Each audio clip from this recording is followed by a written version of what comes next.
Good morning, students. Welcome back.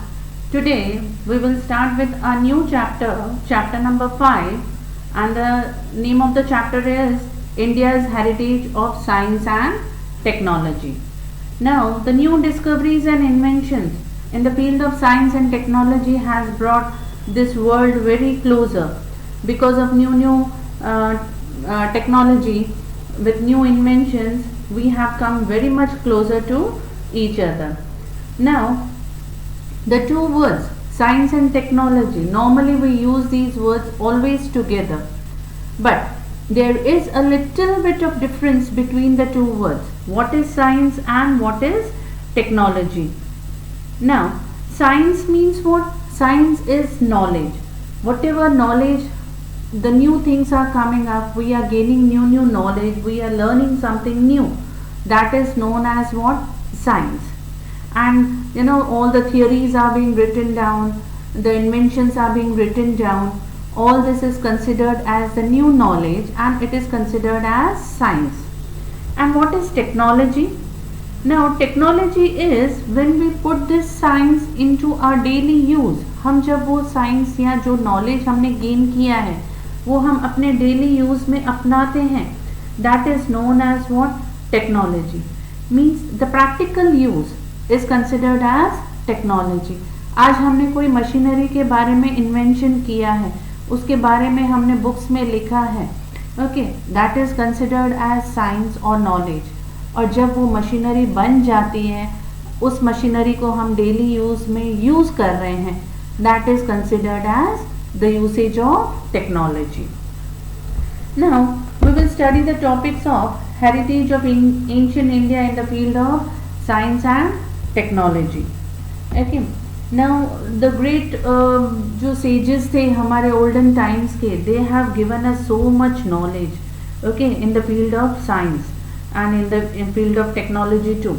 Now they have contributed in the field of metallurgy, chemistry, science, surgery, astronomy, astrology, vastu shastra, physics. In so many things they have given us the knowledge, and using this knowledge we have advanced ourselves. हमने अपने आप को बहुत आगे बढ़ाया है. Now all this is right from the ancient time. हमारे जो ancient sages थे, they were very much knowledgeable in all the fields. Now first we will start with in the field of metallurgy. What all sages or what all ancient people have gifted us, what they have contributed in the field of metallurgy. Now the people of India were using this metallurgy in their practical life also. Okay. Now how we know that they were using all these metals? Because an idol metal, a metallic idol has been discovered from Indus Valley civilization. Okay, this shows that they had the knowledge of metals, how to mix up these metals, at what degree they have to melt these metals, and how to give a proper shape, okay, and a picture or a figure to such metals, isn't it? So they had the knowledge of all such things. Then the statue of Buddha belonging to the Kushan period have also been found at Takshashila.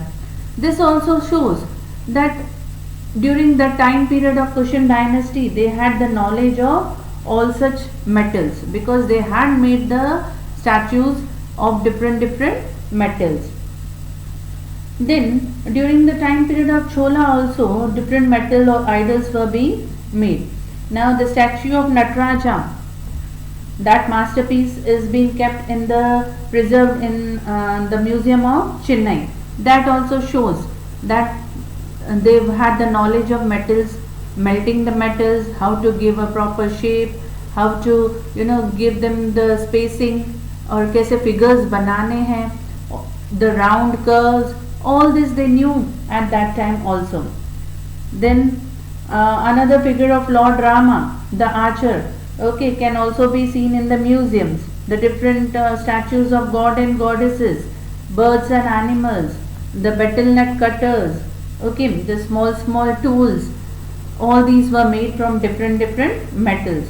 So this shows that they have a good knowledge of different metals.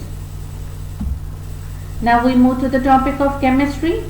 Now chemistry is an what? It is an experimental science. Okay, experiments किए जाते थे. This science is very useful for various minerals, plants, agriculture, then various making of various metals. Okay, so chemistry is useful in different fields.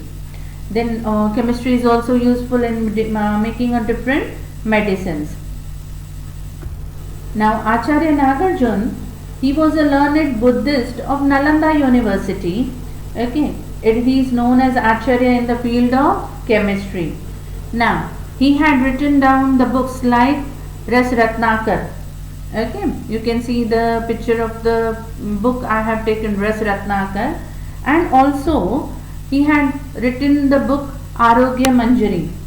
Okay, he advocated the use of allopathy along with the herbal medicines.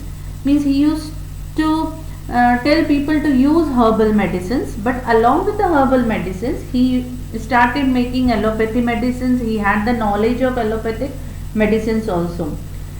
He used to believe that the use of mercury ash as a medicine was initiated, or we can say was started by him. Then you can see this Nalanda University. About this university we have studied in the previous chapter also. Now in this university there was a, this was known for its school of chemistry. Okay, and during that time period also they had a furnace for research in this university. मतलब उस time पे भी the people had the knowledge of all the new inventions कैसे करना है, और उसकी जो खोज करते थे they used to do in the furnace. Furnace actually हम हिंदी में अगर बोलें तो भट्ठी बोला जाता है, but when we talk about the science in normal usage you say the lab. आज जो हमारे schools में हम जिसको laboratory बोलते हैं, isn't it? But at that time also they had this type of furnace in their universities. Then the description of main rasa, aprasa, then 10 type of poisons as well has been described. Then the types of salts, ash of minerals, all this is being described at that time period. Now this copper statue of Buddha also reflect the knowledge of the people at that time. They had the knowledge of chemistry, means mixing up different metals.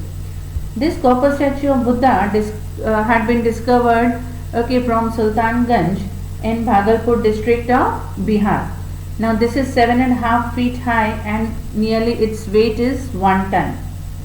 Now this statue of Buddha, another statue of Buddha is also being found at Nalanda, which is 18 feet high.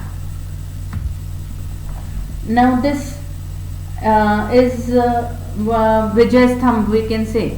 This is being found at Delhi, and built during the time period of Chandragupta II. Now this is an iron pillar which is nearly 24 feet high. Now what is the main feature of this iron pillar? You can see it has been being invented, or we can say made up long time back, years and years back. But then also because of, we can say, the climatic changes, the climatic effect on this pillar has not been seen. वैसे अगर हम देखें तो कोई भी iron की चीज़ अगर बाहर पड़ी हो सालों तक, it gets rusted. But this iron pillar, even after centuries, it has not been rusted or corroded. So this shows that the people had so much knowledge of chemical or the chemistry. They had a full knowledge of different chemicals, and they also applied, they also used this knowledge and made different statues, different pillars also. Okay, now all this topic, the two topics of metallurgy and chemistry, is given on page number 37 and 38. Very small topics. Each topic is nearly asked in 2 marks or 3 marks for your board exams. Okay, go through it better. Have a nice day. Thank you.